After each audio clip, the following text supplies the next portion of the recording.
Hi, this is Blaze here from Binarycore.org, and today I'm joined by Spyro. Hello.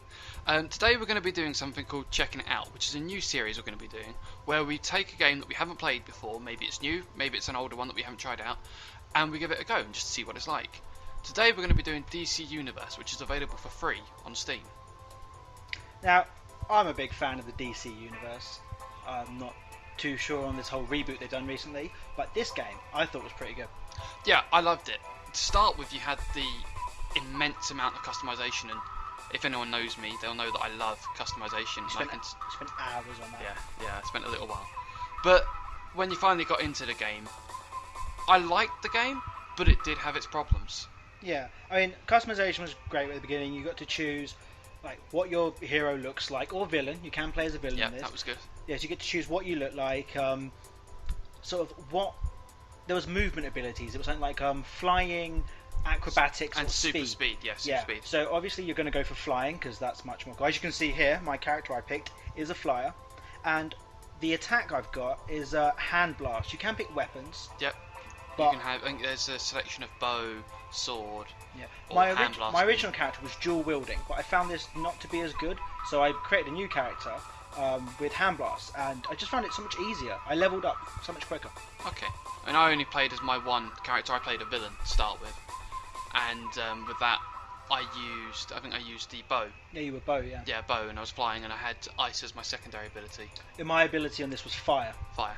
Well, exploding hands, I guess. As you can see on this called Pyro Stream, because it seems that most names are taken because this game's been out for quite a while. Yeah. The one thing I didn't like was you couldn't select a server. You seemed to be put onto a random server, so if you wanted to play this game with friends, you were going to struggle. Because we started playing it together, we checked out at the same time, and we were like, alright, we'll start playing, and because you took so long with server selection, not server selection, the customization part. Didn't take that long.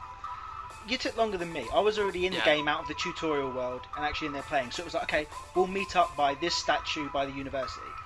And we're both standing there, not next to each other. Yeah, you were killing someone, like, oh, I'm just killing these two people, and I'm like, no, I'm killing them. Yeah. So, I mean, I had a look online to see what, server selection, and everyone is having the same problem. Yeah, there's no obvious way to select a server, so it's random. You start playing, and then you put on a random server. For all we know, there is a way, and we're just not seeing it. But every forum I went on, they didn't seem to have the solution either. So that's one of the problems with this game. They don't give you enough information about how to play multiplayer with friends. Which is, it's an MMORPG, effectively. Yeah. And for that kind of game, you need to be able to team up with people you know.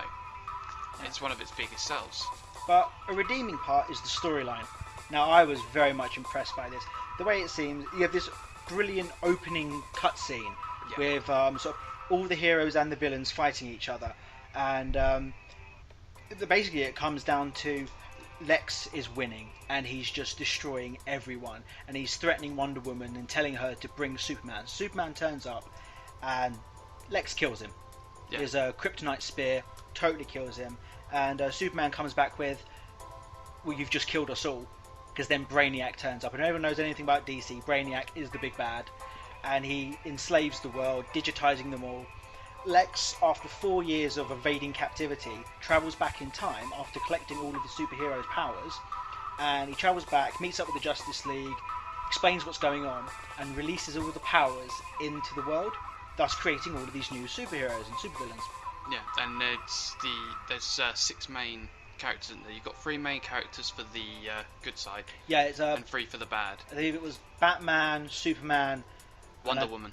Was it Wonder Woman? I think it was Wonder Woman, yeah. And then on the evil side it was Lex, Joker, and Circle, isn't it? I can't remember who the third one was. Can't remember.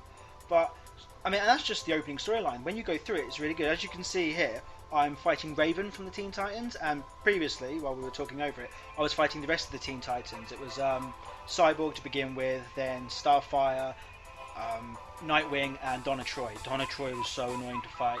That lasso thing kept grounding me. Yeah, I saw that. I was watching that. I haven't actually managed to get this far in the story. I'm very, very early on still. I'm level 10. I think it's a level 8 mission, so you get to fight the Teen Titans, and that's brilliant, because I love the Teen Titans. The show was great. You're playing as a hero here as well, so it's part of the storyline that they've been converted or they turned bad. What it was is Raven's father, some demon guy, I can't remember, I can't remember his name, but he's taken over her and she's taken over all of the Titans, so you're fighting them to free them from her spell. Okay. So yeah, it's a pretty solid storyline, but I still think the killer for me is not being able to actually team up with friends. But you're forgetting the one main redeeming feature. And that is? Free to play. Of course. Free to play is something that I love. Yeah, it's not like you're going to waste money on this game and then not like it. You download it, you don't like it, you've lost nothing. I mean, there are pay parts of it, you know, like donations, you get extra items and stuff, but overall, this game, really good. Yeah, I think you could play it without the paid stuff as well, so. Yeah. So in summary, I definitely recommend people go out and get this game. Yeah, I mean, there's pros and there's cons, but I think the pros outweigh the cons. Server selection for me is a big, big con. Definitely. But there's a lot more pros than there are cons. And server selection may be something that's out there and we don't know, or it could be something they bring in. Yeah, so there's no reason to not get this game now and invest in it, and maybe later on Yeah, there'll be the stuff we need. It is a large game as well on Steam, I noticed that, but it's worth getting, and if you don't like it, just delete it and you got your space back. Yeah, and you've lost nothing for doing it.